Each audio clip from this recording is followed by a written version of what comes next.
Today I'm going to talk about a very special dog named Charley. Charley is an 8-year-old Papillon who I had the pleasure of meeting in December 2022. Charley was originally presented to an emergency clinic in the Syracuse area after being attacked by another dog. When he was presented, Charley couldn't walk and was in a lot of pain. He had x-rays done at that facility where he was diagnosed with some broken bones of his neck. That facility did not have a neurologist on staff and was looking to transfer Charley to another hospital to take over his care. Unfortunately, as it was New Year's weekend, many hospitals were closed or unable to take on his care. His vet called the Animal Medical Center, where we said we'd be happy to take over his care for him, but unfortunately felt the long trip was probably not in his best interests. Despite many more phone calls, no one was able to take Charley in the upstate area, and so he did make the long trip down to New York City. When Charley came, he was attached to a gurney, and we limited our exam of him because we didn't want to hurt him further. We knew at that time that Charley could feel his toes, but he was unable to walk.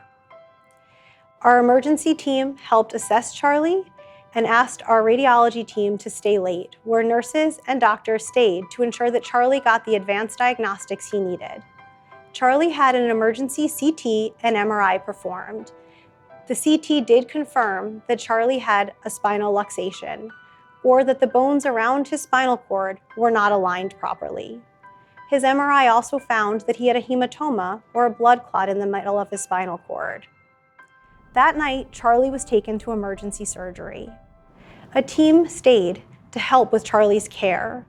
Because of the complicated nature of his injury, and because of Charley's very small stature, weighing in at under 10 pounds, a team of surgeons and neurologists stayed to ensure that he got the best treatment. Charley then stayed in our ICU for several days, where our critical care team helped ensure that he made a full recovery and received proper pain management. Charley was given a guarded prognosis, and his owner was warned that he may not walk normally again in the future. But due to Charley's tenacious spirit and his mom's incredible dedication, Charley went on and made a full recovery and is currently running around in upstate New York.